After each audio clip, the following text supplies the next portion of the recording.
कर्मयोग नामक तीसरे अध्याय की चर्चा भगवान श्री कर रहे हैं।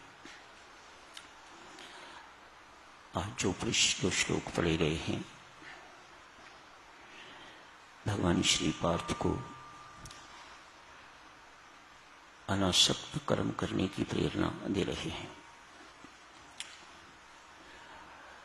कर्तव्य पालन पर बहुत बल दे रहे हैं, ढंग भी बता रहे हैं, उदाहरण प्रस्तुत कर रहे हैं। अपनी बात को पक्का करने के लिए गिने चुने लोगों का नाम ले रहे हैं जिन्होंने ऐसा किया है और सिद्धि को प्राप्त कर गए हैं। अपना उदाहरण भी भगवान ने प्रस्तुत किया है। मुझे तीनों लोगों में पार्थ कुछ पाने योग्य नहीं है, फिर भी मैं करता ही रहता हूं, कर्म करता हूं। यदि मैं कर्म न करने की उदाहरण जनता के सामने प्रस्तुत करता हूं तो मैं जन समुदाय का हत्यारा हो जाऊंगा। अतएव उठ, अपने कर्तव्य कर्म का पालन कर, आसक्ति रहित होके कर्म कर। इस पर बहुत बल दे रहे हैं। अनासक्त होके कर्म कर, राग द्वेष रहित होके कर्म कर। इससे पहले साधक थोड़ा कर्मयोग को समझने की कोशिश करते हैं। इसी पर हमारा जीवन आधारित है। हम सब के सब कर्मयोगी ही हैं। हम सबको कर्मयोगी ही बनना है। भक्ति बल देती है। श्री स्वामी जी महाराज कहते हैं, भक्ति युक्त कर्मयोगी बनिएगा, आपके लिए सब कुछ बहुत आसान रहेगा। भक्ति बल देती है, समझ देती है, समर्थ देती है, सब कुछ देती है। क्यों? परमात्मा के साथ जोड़ के रखती है। तो जो परमात्मा के पास है वह सब कुछ अनायास ही मिलता है। अतएव कर्मयोग की साधना कोई कठिन साधना नहीं रह जाती। संत महात्मा समझाते हैं, हर व्यक्ति के पास समय है, सामग्री है, समर्थ है, समझ है। 4 शब्दों का नाम लिया। यदि इनको व्यक्ति संसार के लिए प्रयोग करता है, इन्हें संसार की ओर मोड़ देता है, तो इसे कर्मयोग कहा जाता है। परमात्मा की ओर मोड़ दिया जाता है तो इसे भक्ति योग कहा जाता है। इन 4 शब्दों को प्रकृति की ओर मोड़ दिया जाता है तो इसे ज्ञान योग कहा जाता है। अपनी ओर, अपनों की ओर मोड़ दिया जाता है तो इसे जन्म मरण का योग कहा जाता है। पड़े रहो जन्म मरण के चक्कर में।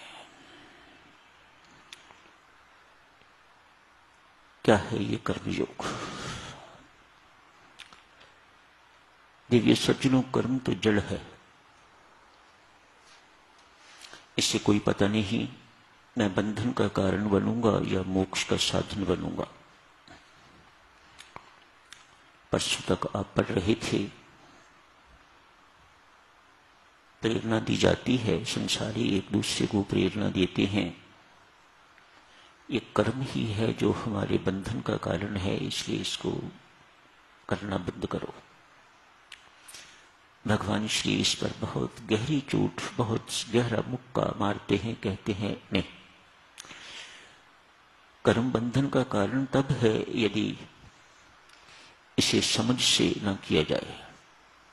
यदि इसे समझकर किया जाए तो ये कर्म मोक्ष का साधन है, ये कर्म बंधन का कारण नहीं। अतएव जो कहते हैं कर्म त्याग करो, कर्म त्याग करो, भगवान उनको अच्छा नहीं मानते। कर्म करने पर बल दे रहे हैं भगवान श्री, और कैसे कर्म किया जाए ये युक्ति भी साथ ही समझा रहे हैं, ताकि ये कर्म बंधन का कारण न बन के तो मुक्ति का साधन, मोक्ष का साधन बन जाए। भगवान श्री कहते हैं कर्म बीज है, इसको अंतःकरण रूपी भूमि में बो दिया जाता है, कालांतर में अंकुरित होता है, पौधा बनता है, विशाल पेड़ बनता है, फिर उस पर तरह तरह के फल लगते हैं। इस कर्म के पीछे जैसी आपकी भावना है वैसा ही आपको फल खाने को मिल जाता है। यदि आप कर्मयोगी बनना चाहते हो तो ऐसा कर्म करो, इस ढंग से कर्म करो कि बीज अंकुरित ही न हो। वे कैसे होगा? संत महात्मा समझाते हैं, जिस बीज को भून दिया जाए, उबाल दिया जाए, बीज तो बीज ही रहता है, लेकिन वह अंकुरित नहीं होता। उसमें क्षमता अंकुरित होने की, स्प्राउट होने की क्षमता खत्म हो जाती है। जिस रस्सी को जला दिया जाए, रस्सी तो रहती है, रस्सी की तरह ही दिखाई देती है। कभी रस्सी जला के देखिएगा, उसके आकार में कोई फर्क नहीं पड़ता, लेकिन उसके अंदर बांधने की क्षमता खत्म हो जाती है। जिस बीज को उबाल दिया जाए वे बीज की तरह ही रहते हैं। आप बॉइल्ड सीड्स खाते हो, बिल्कुल वैसे के वैसे ही होते हैं, कुछ नहीं होता। लेकिन उनको यदि भूमि में डाल दिया जाए तो उन्हें स्प्राउट करने की शक्ति नहीं हुआ करती। संत महात्मा समझाते हैं, अपने कर्मों को, अपने कर्म बीज को इस प्रकार का बना दो, करने से पहले, करते समय और करने के बाद जो कर्म संस्कार न डाल सके वह कर्मयोग है, वह कर्मयोग बन जाएगा। कर्म करने से पहले, करते समय, करने के बाद जो कर्म संस्कार देने योग्य नहीं रह जाता वह कर्मयोग बन जाता है। क्या ऐसी बातें हैं जो हमारे कर्म को बंधन का कारण बनाती हैं, और क्या ऐसी बातें हैं जिनको छोड़ने से ये कर्म बंधन का कारण न बन के तो मोक्ष का साधन बन जाता है? थोड़ी सी साधारण बातों से शुरू करते हैं।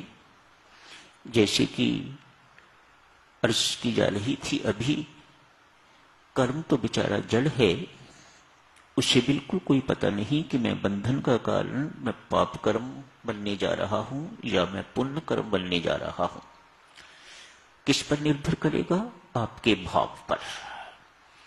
उदाहरण दिया, एक सैनिक, कहीं जंग हो रही है, भारत पाकिस्तान की जंग हो रही है, युद्ध हो रहा है। एक सैनिक हजारों की संख्या में शत्रु पक्ष के सैनिक मार देता है। जितने अधिक मारेगा उतना अधिक वह बहादुर।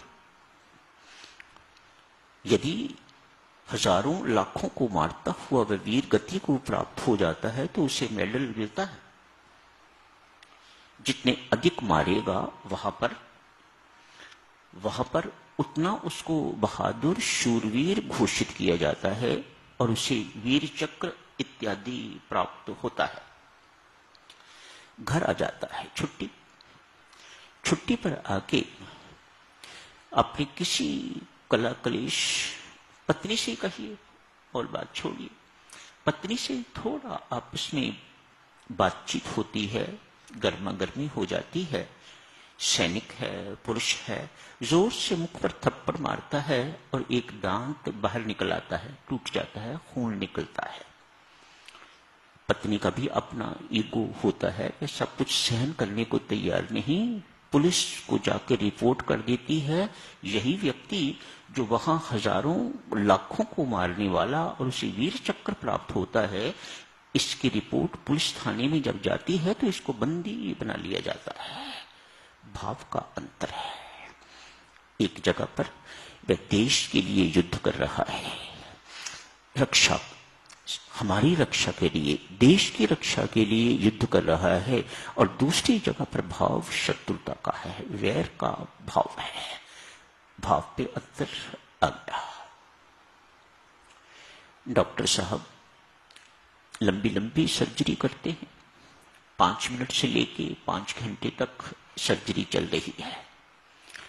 आप अपनी सर्जरी करवाते हो, बच्चे की पत्नी की सर्जरी होती है, चिराचारी भी होती है, पेट काटा जा रहा है, छाती काटी जा रही है, इत्यादि इत्यादि, सूचर्स लगाए जा रहे हैं, सब कुछ किया जा रहा है, कुछ अंग निकाले जा रहे हैं, कुछ डाले जा रहे हैं, ये सब कुछ होता है। ये सब कुछ करने के बाद आप पेमेंट भी करते हो, ह्यूज पेमेंट इन लैक्स।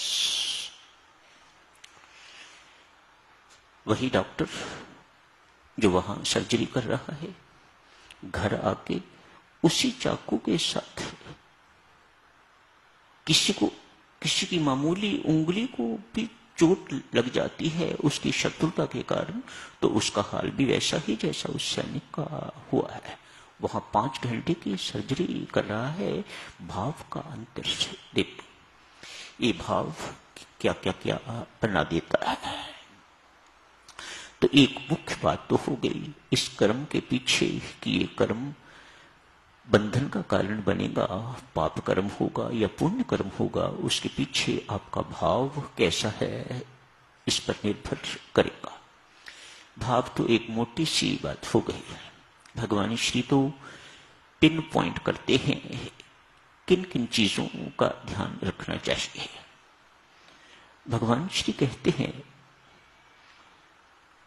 कर्मयोग, कर्म को कर्मयोग बनाने के लिए एक बात, सब साधक होना पढ़े लिखे हो, अतएव पढ़े लिखों के साथ पढ़ी लिखी बातें, आसक्ति का त्याग करो। किस किस चीज के साथ करो? यदि व्यक्ति आसक्ति युक्त होकर करता है तो उसका कर्म बंधन का कारण बन जाता है। देवियों, मामूली मामूली बातें हैं, इन्हें कठिन नहीं समझिएगा, बहुत आसान है। एक बार सुनेंगे, उन पर मनन करेंगे, चिंतन करेंगे तो आपको बहुत याद हो जाएंगे, आपको पता लग जाएगा कि मुझे किन किन चीजों से बच के रहना है। कौन नहीं चाहता कि हम कर्म, अच्छा कर्म करें और अच्छा कर्म बार बार करें?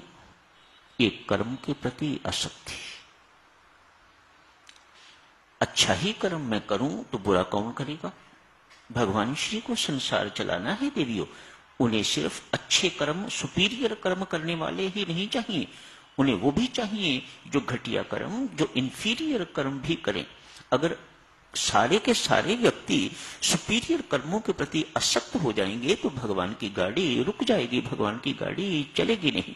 यदि कहे हम सिर्फ पढ़ाने का ही, प्रवचन देने का ही काम काज करेंगे तो झाड़ू पोछा कौन लगाएगा? तो घर में लैट्रिन बाथरूम कौन साफ करेगा? कर्म के प्रति आसक्ति।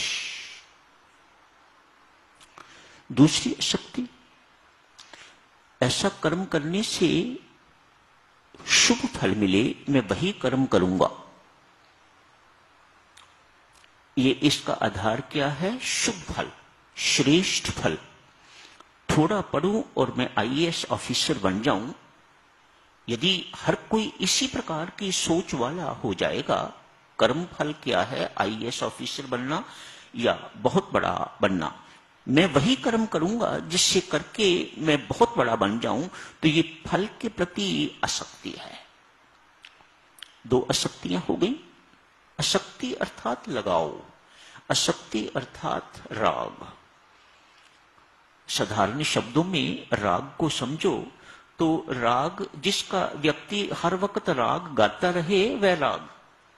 वह चाहे व्यक्ति हो चाहे वह वस्तु हो, हर वक्त एक ही बात का आप कहते हो ना, क्या है, हर वक्त एक ही बात का राग अलापते रहते हो, मानो वह व्यक्ति राग युक्त है, वह राग से सफर कर रहा है, इज सफरिंग फ्रॉम राग अटैचमेंट्स। 2 आसक्तियां, समय तो हो गया है देवी सज्जनों। अभी जारी रखेंगे। बहुत सुंदर चर्चा है ये, समझने योग्य। सुंदर मतलब सुनने योग्य नहीं, इसको समझ के तो अपने जीवन में उतारने योग्य चर्चा है। तो इस चर्चा को जारी रखेंगे। आज यही समाप्त करने की इजाजत दीजिएगा। धन्यवाद।